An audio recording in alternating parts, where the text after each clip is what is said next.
Assalamualaikum warahmatullahi wabarakatuh. Yang terhormat kepada Ibu Ida selaku dosen dari mata kuliah Manajemen Investasi.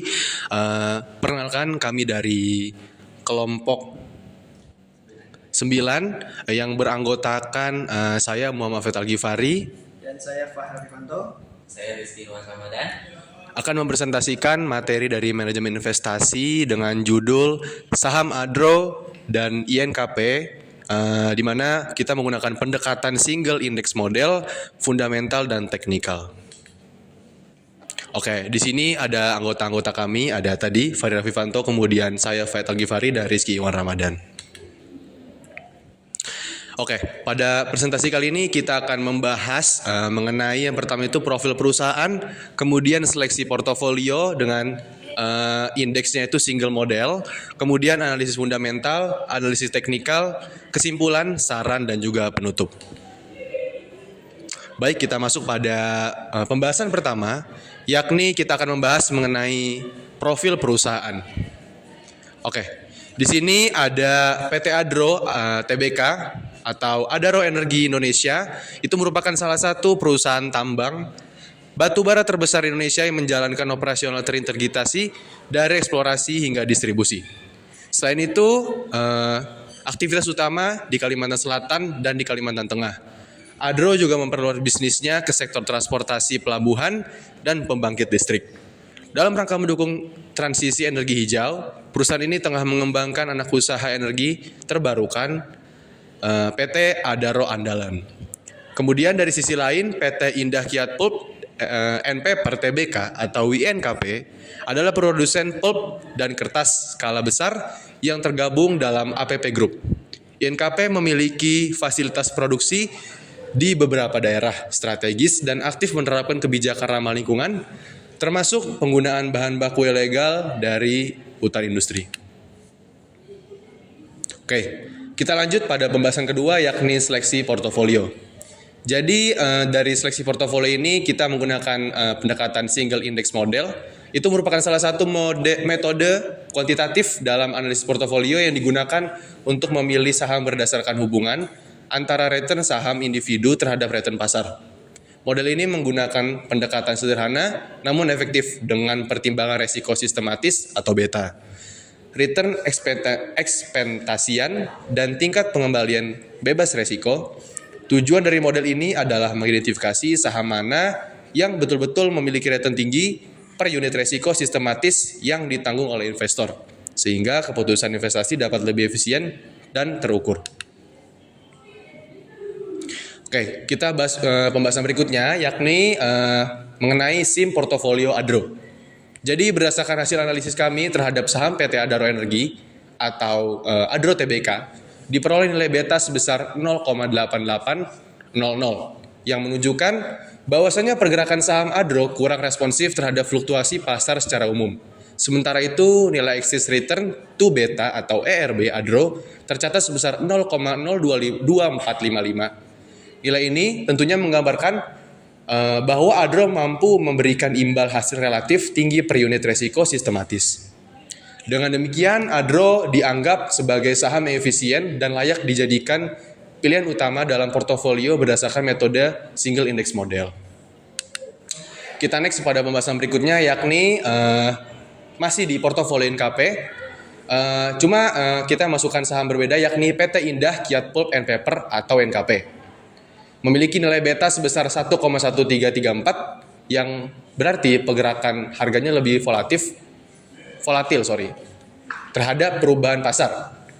Nilai excess return to beta untuk INKP adalah 0,01869 yang menunjukkan bahwasanya meskipun returnnya tinggi, tingkat efisiensinya itu terhadap resiko sistematis masih di bawah Adro. Maka dapat disimpulkan, berdasarkan metode single index ini, INKP tidak terpilih sebagai portofolio utama dikarenakan nilai ARB-nya itu lebih rendah dibandingkan Adro. Oke, mungkin untuk pembahasan berikutnya saya akan serahkan kepada rekan saya, dipersilakan.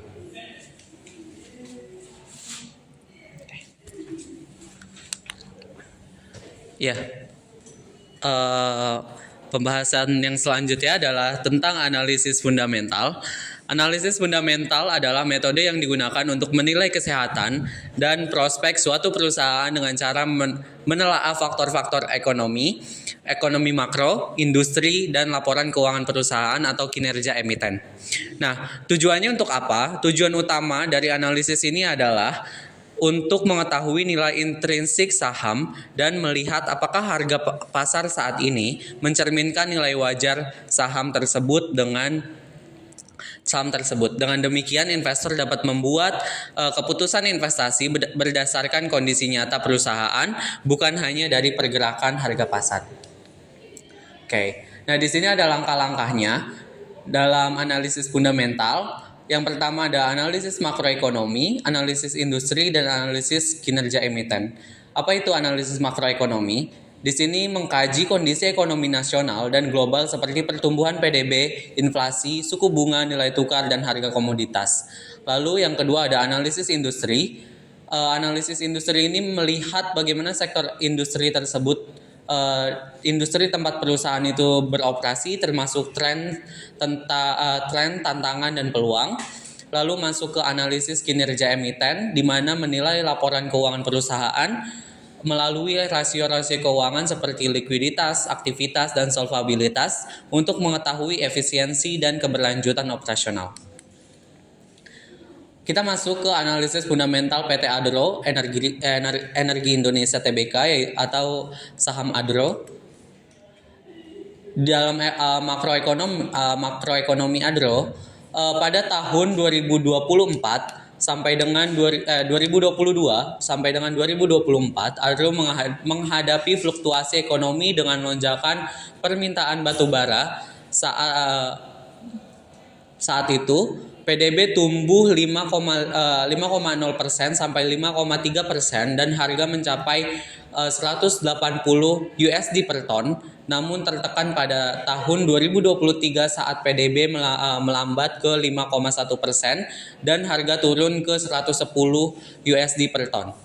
Nah, kenaikan suku bunga BI ke 6,25 menuntut strategi ulang dalam pembiayaan proyek hijau, sementara stabilnya kurs Rp4.300 sampai Rp15.000 per USD membantu menahan beban bunga. Di 2024, pemulihan permintaan dari Asia Tenggara dan India mendorong revisi ekspor naik dari 5% sampai 7% dengan harga jual meningkat ke USD itu 115 sampai 120 per ton.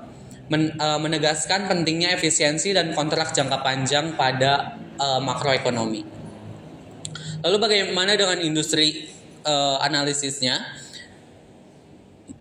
Adro menjalankan integritas vertikal penuh dari tambang hingga distribusi yang memungkinkan efisiensi logistik dan kendali kualitas, menjaga biaya operasional per ton tetap di bawah 20 sampai 22 USD. Namun meningkatnya penekanan regulasi lingkungan mendorong perusahaan untuk mengalokasikan capex besar guna reklamasi lahan dan pemasangan sistem pemantauan emisi. Disverifikasi ke energi terbarukan juga dijalankan melalui proyek PLTU, hibrida, dan solar farm yang meskipun marginnya belum setinggi batu bara, memberikan akses pada pembiayaan hijau dengan bunga lebih rendah. Dalam menghadapi persaingan dengan Bumi Research dan Bukti Asam, Adro mengandalkan kontrak pasokan jangka panjang dengan harga premium serta layanan logistik terintegrasi, menjaga arus kas tetap kuat meski harga batu bara menurun. Di sini ada kinerja emiten, di mana kita menggunakan 3 rasio, yaitu likuiditas, aktivitas, dan solvabilitas. Di rasio likuiditas kita membandingkan tahun 2024 dengan 2023 dengan current ratio dan quick ratio, dan kita mendapatkan hasil 2,48 dan 2,48 untuk current ratio pada tahun 2024 dan quick ratio 2,34 pada tahun 2024. Dan pada tahun 2023 kita mendapatkan 2,02 dan untuk quick rasionya itu kita mendapatkan 1,93. Lalu pada rasio aktivitas inventory turnover PT Adro kita hanya menghitung pada tahun 2024 dan mendapatkan 13,61 dan receivable turnover-nya 8,92. Lalu masuk ke rasio solvabilitas, kita mengambil DAR dan DER atau debt to asset ratio serta debt to equity ratio, di mana pada tahun 2024 kita mendapatkan 0,24 dan debt to equity rasionya itu kita mendapatkan 0,34. Untuk tahun 2023 debt to asset rasionya itu kita mendapatkan 0,28 serta debt to equity rasionya itu kita mendapatkan 0,41. Dari itu, keuangan Adro menunjukkan kinerja yang baik atau solid pada tahun 2024 dan membaik dibanding tahun sebelumnya. Dari sisi likuiditas, Adro memiliki kemampuan kuat dalam memenuhi kewajiban jangka pendek dengan current ratio sebesar 2,48 dan quick ratio 2,34 dan keduanya meningkat dari tahun 2023 dari tahun 2023. Dalam hal efisiensi operasional, Adro unggul dengan inventory turnover sebesar 13,61 dan receivable turnover sebesar 8,92 menunjukkan pengelolaan persediaan dan piutang yang sangat efisien. Dari sisi solvabilitas, Adro berhasil menurunkan tingkat ketergantungan pada utang, terlihat dari penurunan debt to asset ratio dari 0,28 ke 0,24 dan debt to equity ratio dari 0,41 ke 0,34. Secara keseluruhan, Adro berada dalam kondisi keuangan yang sehat, liquid, dan memiliki struktur modal yang kuat. Masuk ke analisis fundamental dari PT Indah Kiat Pulp and Paper Tbk atau INKP. Dalam makronya, analisis makronya, selama 2022 sampai 2024, INKP menghadapi tantangan berupa inflasi tinggi, kenaikan harga bahan baku, dan suku bunga yang meningkat. Namun tetap mampu menjaga stabilitas operasional. Pertumbuhan ekonomi mendorong permintaan kertas, sementara inflasi dan harga bahan kimia menekan margin sehingga perusahaan memperkuat strategi efisien dan kontrak jangka panjang. Nilai tukar rupiah yang relatif stabil membantu mengurangi beban impor, namun suku bunga tinggi menambah tekanan biaya modal mendorong INKP untuk menunda capex non prioritas dan fokus pada peningkatan efisiensi pabrik. Meski penjualan menurun di tahun 2024, perbaikan arus kas dan tren konsumsi ramah lingkungan memberikan sinyal positif bagi kinerja masa depan. Selanjutnya adalah analisis industri yang akan dilanjutkan oleh rekan saya. Oke, di sini saya akan melanjutkan pembahasan yang selanjutnya, yaitu analisis fundamental dari industri yang ada di saham INKP. Nah, jadi INKP ini sebagai bagian dari APP Group, ia mengoperasikan pabrik besar di Riau dan di Banten dengan kapasitas lebih dari 4 juta ton per tahun. Untuk menjaga daya saing di tengah tren e-commerce dan kebutuhan kemasan, INKP itu mengadopsi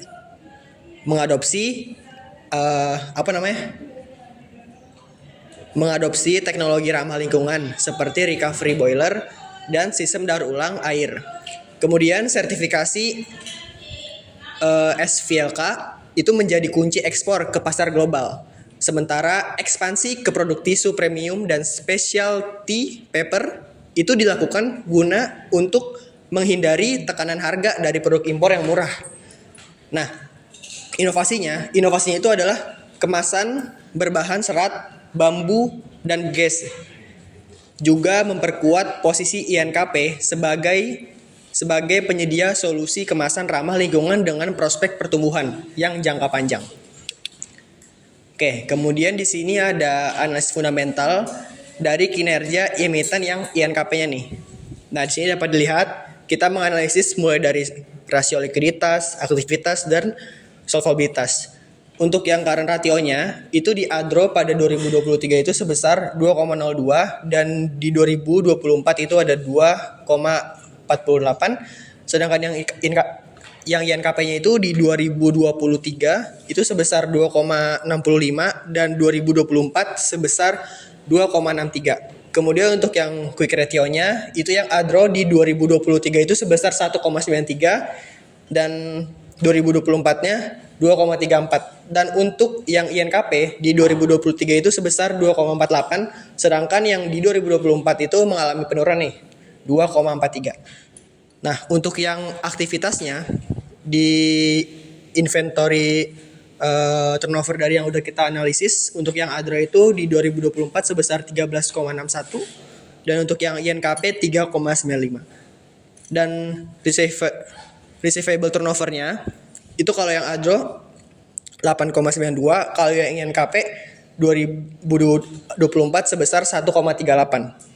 Nah, masuk ke solvabilitas, ada DAR dan DER yang telah kita analisis. Kalau yang debt to asset ratio-nya itu di ADRO 2023-nya itu 0,28 dan di tahun berikutnya itu mengalami penurunan 0,4 yaitu 0,24. Terus untuk yang INKP-nya itu di 2023 sebesar 0,4 dan di 2024-nya itu mengalami kenaikan yaitu 0,45. Sedangkan di debt to equity ratio-nya itu di ADRO 2023 itu sebesar 0,41 dan di 2024 mengalami penurunan sebesar 0,34. Sedangkan yang INKP-nya itu di 2023 sebesar 0,67 dan di 2024-nya itu mengalami kenaikan sebesar 0,83. Nah, jadi secara keseluruhan meskipun likuiditas INKP ini tergolong kuat, efisiensi dan struktur modalnya itu mengindikasi perlunya adanya peningkatan manajemen operasional dan pengelolaan utang. Oke, selanjutnya kita masuk ke pembahasan yang terakhir yaitu analisis teknikal. Jadi kita masuk ke pengertian dulu. Jadi analisis teknikal ini adalah metode untuk memprediksi pergerakan harga saham di masa depan dengan mengandalkan data historis seperti harga dan volume perdagangan. Berbeda dari analisis fundamental.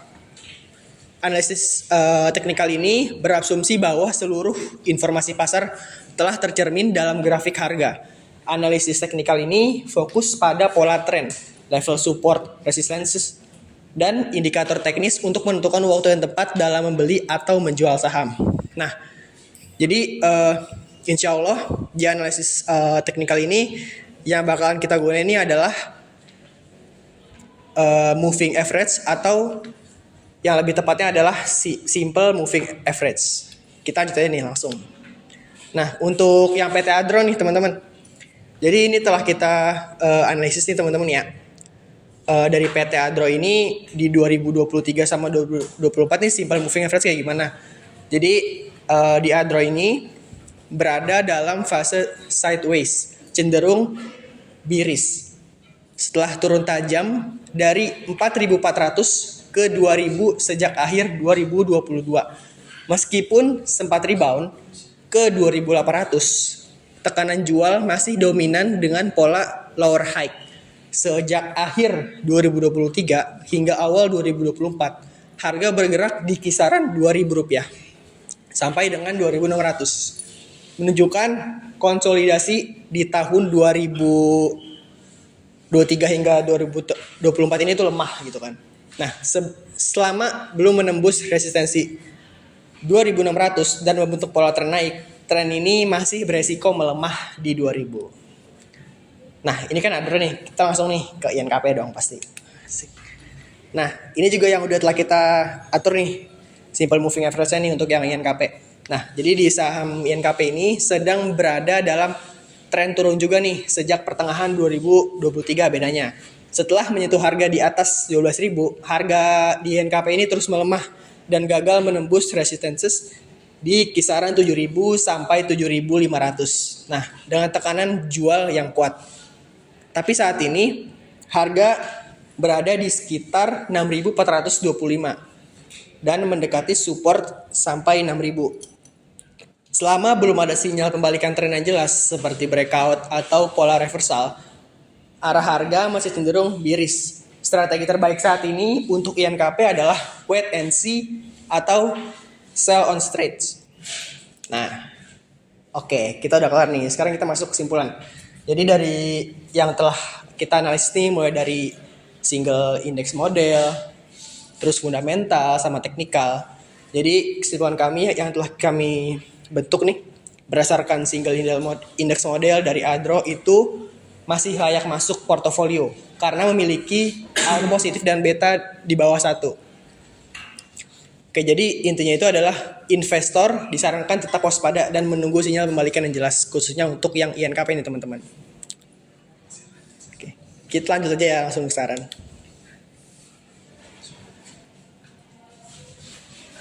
Oke, kemudian untuk yang sarannya nih, kalau untuk Adro itu sebaiknya itu alokasikan porsi terbesar dalam portofolio sesuai single index model. Namun dibatasi resikonya dengan menetapkan stop loss di bawah support 2000. Jadi pantau terus nih berita harga batu bara dan perkembangan proyek energi hijau untuk mengantisipasi perubahan tren. Dicatat ya nih Adro nih.